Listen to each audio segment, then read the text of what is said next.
Hello guys, WhatsApp, कैसे हैं आप सब। तो आज हम स्टार्ट कर रहे हैं लक्ष्मीकांत का chapter number 57, that is central information commission. So चलिए स्टार्ट करते हैं कि जो सेंट्रल इन्फॉर्मेशन कमीशन है वो एस्टेब्लिश की गई थी by the central government in 2005. It was constituted through an official gazette notification under the provision of the right to Information Act 2005 का था। और ये एक कॉन्स्टिट्यूशनल बॉडी इसलिए नहीं है because it was form under the provision of the right to Information Act. और जो सेंट्रल इन्फॉर्मेशन कमीशन होती है वो एक हाई पावर्ड इंडिपेंडेंट बॉडी है which inter alia look into the complaint made into it and decide करती है उन कंप्लेंट्स को। और ये एंटरटेन करती है कंप्लेंट्स और appeal pertaining to office, financial institution, public sector undertaking and under central government और यूनियन टेरिटरीज के रिगार्डिंग। अब देख लेते हैं कि जो कंपोजिशन है कि जो commission consist of the chief information commissioner और not more than 10 information commissioner. जो कमीशन है वो कॉन्स्टिट्यूट की गई थी इनिशियली 5 कमिश्नर्स की including the chief information commissioner, but at present 2019 के अंदर ये हमारे कमीशन के अंदर 6 इंफॉर्मेशन कमिश्नर हैं अपार्ट फ्रॉम द CIC, और they are appointed by the president on the recommendation of the committee, जिसमें होते हैं prime minister as the chairman और leader of opposition in the Lok Sabha और यूनियन कैबिनेट मिनिस्टर जो nominate करते हैं प्राइम मिनिस्टर। तो इससे आप ऐसे याद कर सकते हैं कि फर्स्ट इज़ कि जो अपॉइंट होते हैं चेयरमैन होते हैं इसमें, तो C लीडर ऑफ अपोजिशन, और लास्ट हमारी कैबिनेट मिनिस्टर। तो लोका इज़ द न्यू सॉन्ग जो भी हनी सिंह का आया था, तो आप ऐसे याद रख सकते हैं C लोका। तो आप इसको बस इतना कमेटी के मेंबर्स याद रहेंगे कि C for chairman as a prime minister and Loka Lo is leader of opposition in Lok Sabha and Ka is the union chief minister जो नॉमिनेट करता है, कैबिनेट मिनिस्टर जो नॉमिनेट किया जाता है by the prime minister. And there should be a person of eminence in the public life and wide knowledge and experience in law, science और technology. तो हमने अभी इस जो मेंबर्स ऊपर ओपेंट होंगे उनके जो पर्सनस हैं, there should be a person of eminence in public life, wide knowledge होनी चाहिए, एक्सपीरियंस होना चाहिए इन लॉ, साइंस और टेक्नोलॉजी में, सोशल साइंस में, मैनेजमेंट में, जर्नलिज्म में, मास मीडिया और एडमिनिस्ट्रेशन एंड गवर्नेंस। और जो they should not be a member of parliament, ये मेंबर नहीं होना चाहिए पार्लियामेंट के, और मेंबर ऑफ लेजिस्लेचर का भी नहीं होना चाहिए, ना किसी स्टेट का ना यूटी का। और ये ऑफिस ऑफ प्रॉफिट भी होल्ड नहीं करना चाहिए, और ना ही किसी पॉलिटिकल पार्टी से कनेक्शन में होना चाहिए, और ना ही कोई बिजनेस और प्रोफेशन ये पोजेस करने चाहिए या परस्यू करने नहीं चाहिए।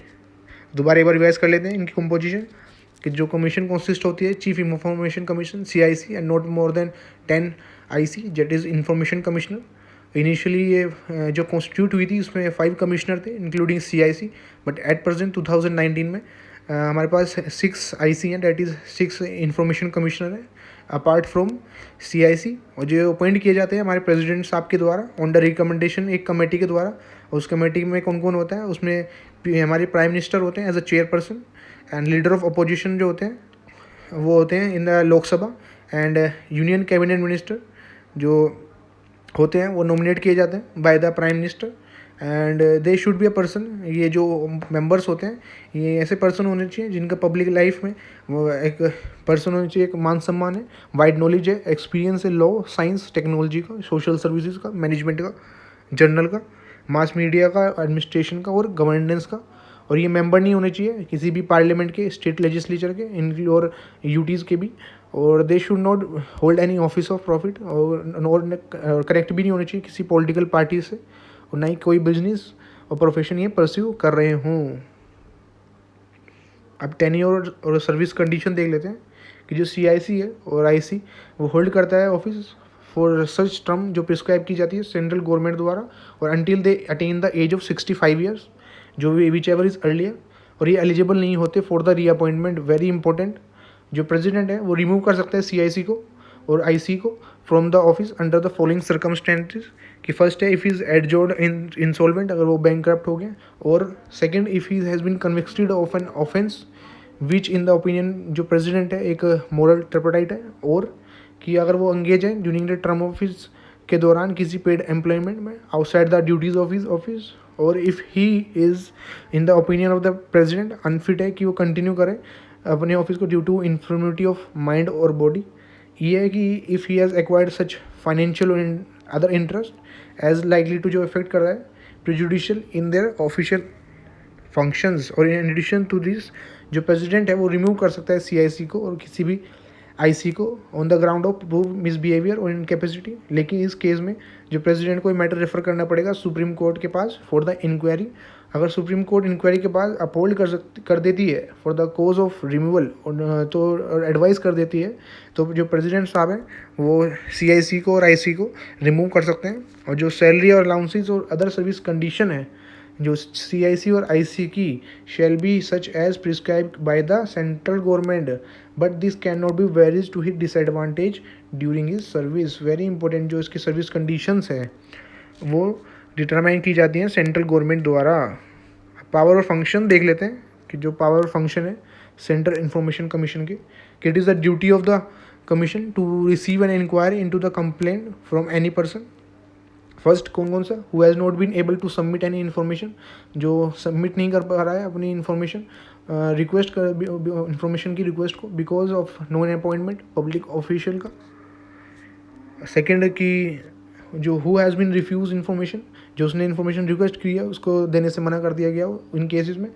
थर्ड है कि who has not received responses to his information कि स्पेसिफाइड टाइम में जो बोला गया था उसमें उसको इन्फॉर्मेशन नहीं मिली। डी है कि हु थिंक्स जो फीस चार्ज हुई है उसको वो अनरिजनेबल है। ई है कि हु थिंक्स इन्फॉर्मेशन जो दी गई हो इनकम्प्लीट है मिसलीडिंग है और फॉल्स है। एफ है कि कोई भी other matter relating to the अब ऑब्टेनिंग इन्फॉर्मेशन वो इन सब के रिगार्डिंग। सेकेंडरी कमीशन है can order inquiry into any matter if there is any reasonable ground means suo motu भी पावर है कि खुद से भी ये इनिशिएट कर सकते हैं कोई भी इंक्वायरी।